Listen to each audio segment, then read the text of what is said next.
1.5 years ago, I decided to try out a Chinese phone and basically import it from China. My experience has been really well so far. The phone did finally give up on me before it died. It was a really amazing device and it honestly did not cost me that much. I decided to go to China again, or to a Chinese web shop, and see if I could get another device. I used to use a LEAGOO S8 Pro, which until today I'm still using. In essence, it still works, it still displays notifications, it still has its screen.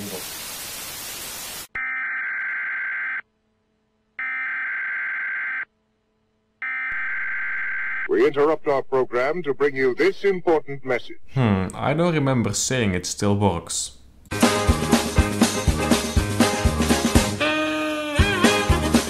It just works still, it's still a functional device. For the most part, the battery life is basically down the drain and I need a replacement. And also the CPU and certain software updates can just conflict and I get weird errors and I do not want to deal with those.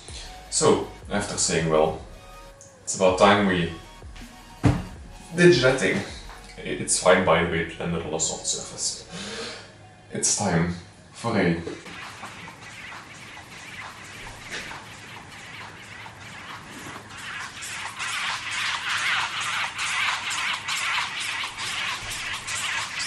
Where the fuck? Okay, I'm sorry. This is my alarm. Don't judge my music, please. God damn it. That's what I mean. That alarm should have gone off like 4 or 5 hours ago. I overslept slightly. Okay.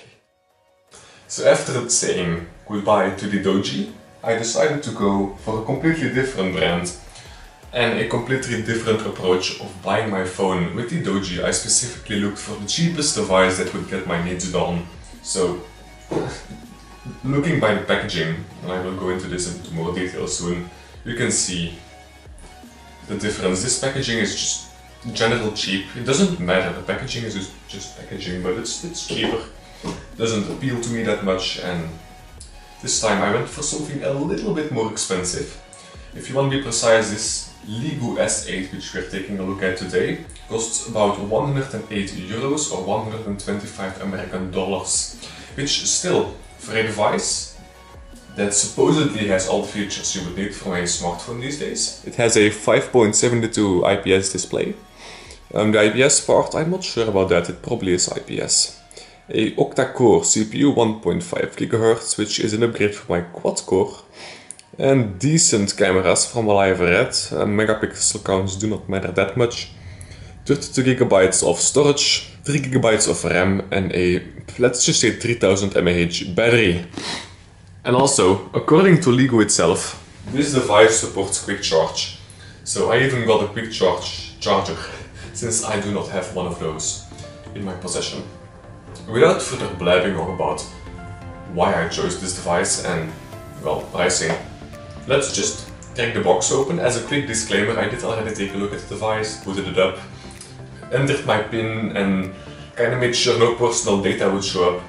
I didn't do much more with it yet, so let's just take a look at it. Okay, so in this part we'll also be comparing boxes, since I'm really comparing it to this device, since this is my first experience. And price difference, to be honest, this was 80 euros. 87 with shipping included. This also, I did include shipping with this, so the 108 is with shipping. I did get this for 100 euros, by the way, so it's currently without shipping 108. Because I pre-ordered the device and they gave you a huge discount, or at least so they made you believe you got a huge discount. But, well, it's well worth it.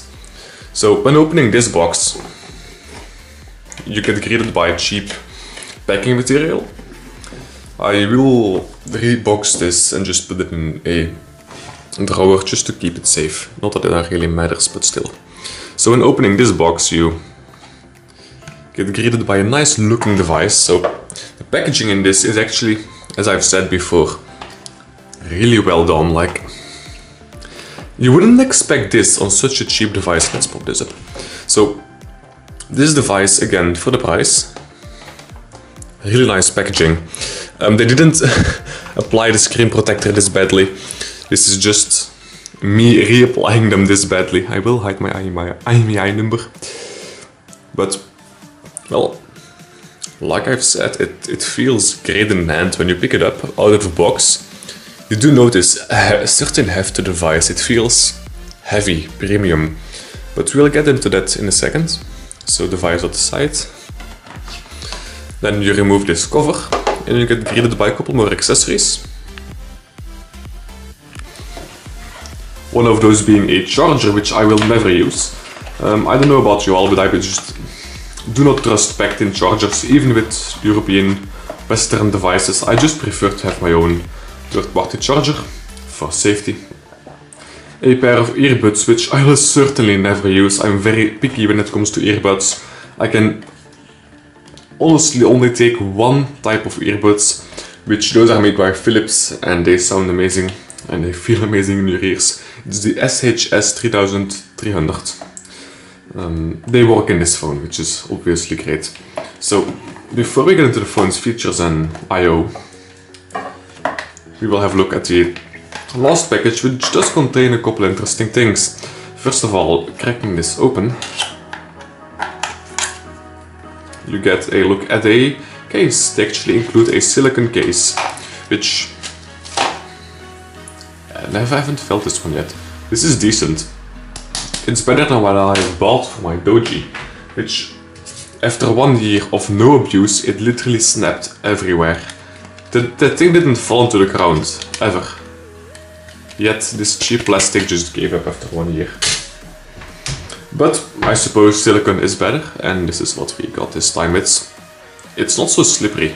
I like that. I like things that don't slip out of my hands, like oops, which would happen with a plastic case or any other case. It isn't grippy. It also comes with a charging cable, which it's always nice to have spare micro USB cables. Although it isn't USB-C, so for anyone looking for that next gen USB-C reversibility, you're not gonna get it with this one. You'll have to do with the good old micro USB. Other than that, there are a couple of booklets in here, probably they thanking you about buying their products, yeah. Warranty card, all just stuff. I honestly do not care about. Chinese warranty isn't something I think they honor, and I don't care about the warranty of these phones.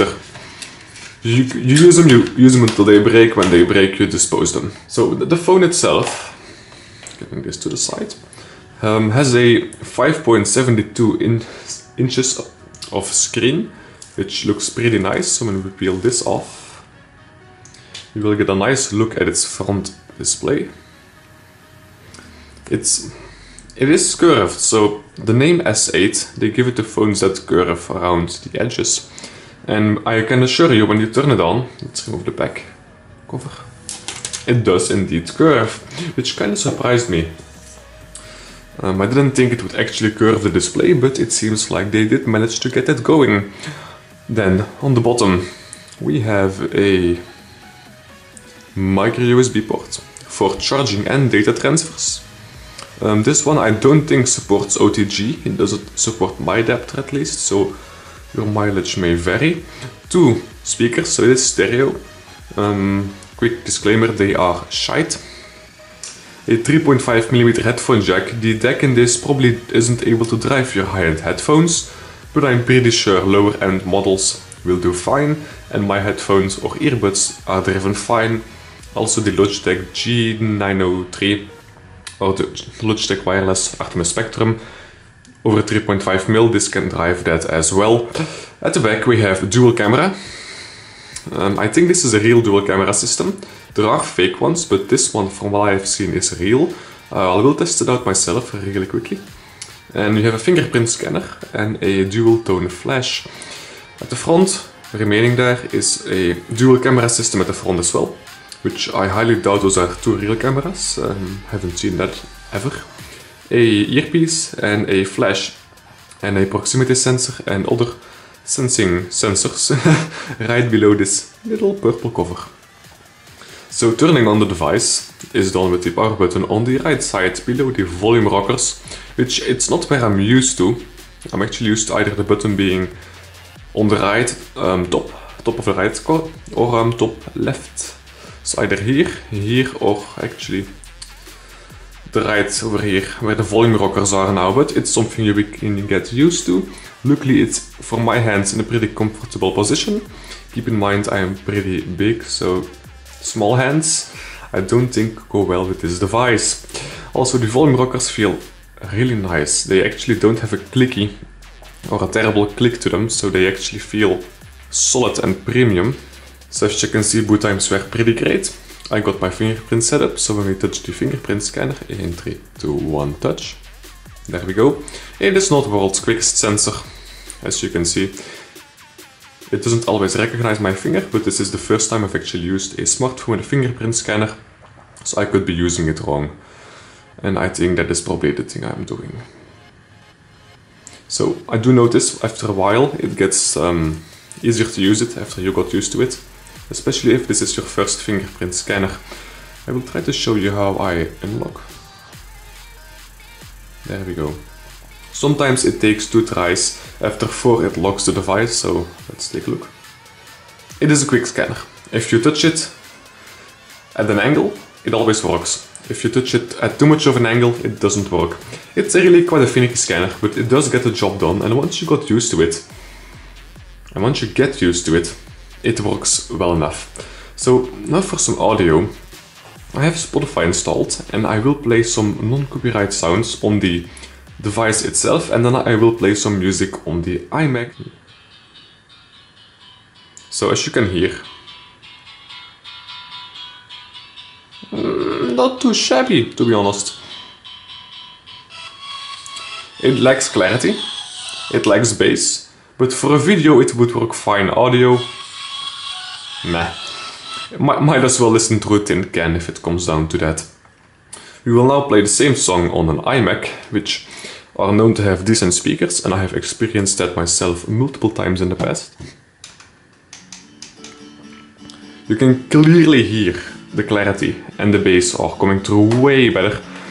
Also the mids and the highs just sound amazing. This is what it should sound like, or almost. So this sounds great. It totally rocks. When we skip forward a bit, you actually hear a punch, you don't just hear tin cans farting, which is a lot better.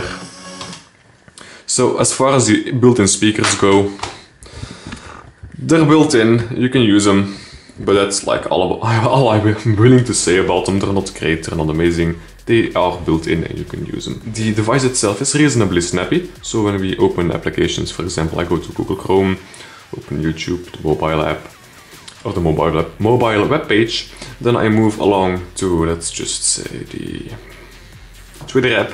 I open Twitter, I will refresh my feed, so scroll up,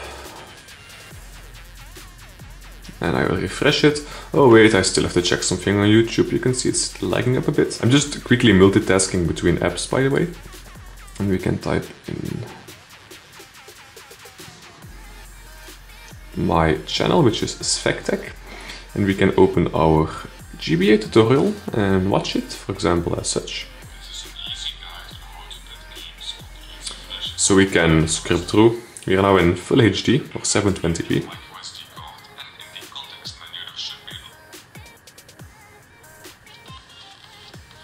It is quick enough for day-to-day use, so as you can see, it gets along nice. You can easily play a YouTube video on this, scroll between apps as such, so I can go back to Spotify, and thanks to the 3 GB of RAM I will still be where I left off, which is awesome. So other than that, I will give a quick peek at the camera, so let me quickly fire up the camera app and I will show you what it sounds like, front, back, portrait, landscape, and all types of pictures. These are compressed by YouTube, keep it in mind, but I will try to keep them as original as possible. No effects, no filters.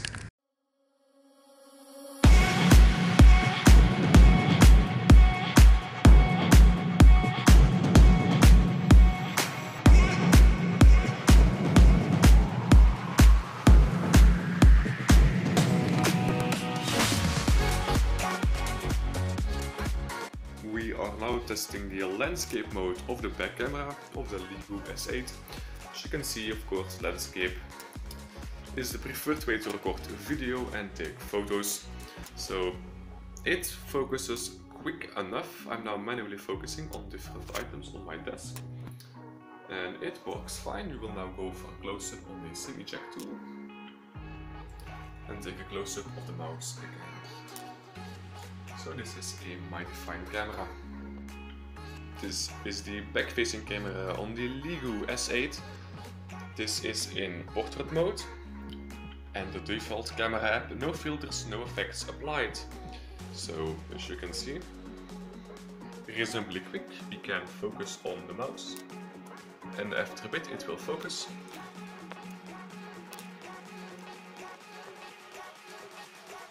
Sometimes it is not quick enough to focus for my liking, but it is reasonably sharp.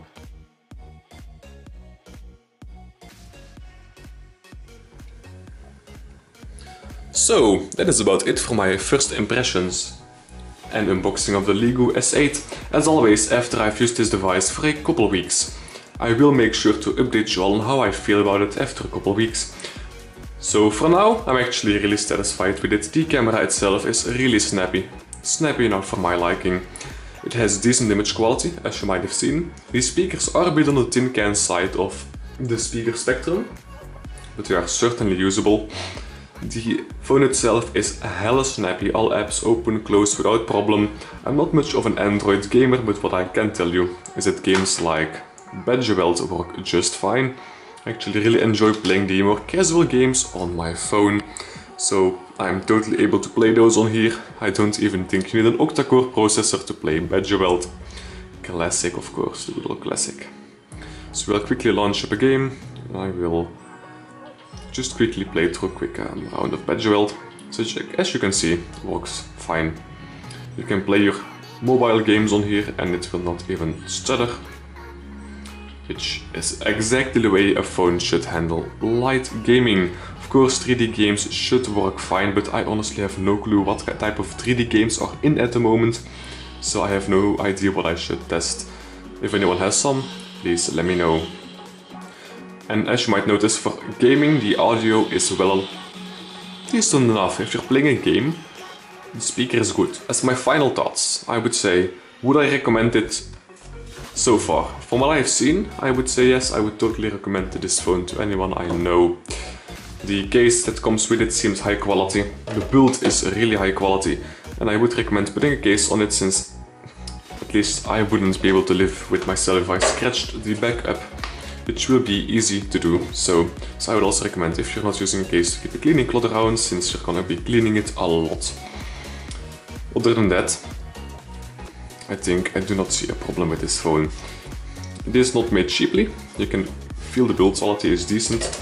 So as a last thing I would say, if you liked the video, make sure you leave a like. If you disliked it or found it disgusting, you can also leave a dislike. Other than that, if you have any thoughts on the matter we were talking about, make sure to leave that in a comment down below. Or if you have a copy paste I would have to paste, you can also just paste it down there. And if you want to see more and want to see the upcoming review and full review of this phone, make sure to subscribe and stay tuned to the channel. It will be online in about, I would say, 1 to maximum 3 weeks. And that is it for me for today. Have a good one.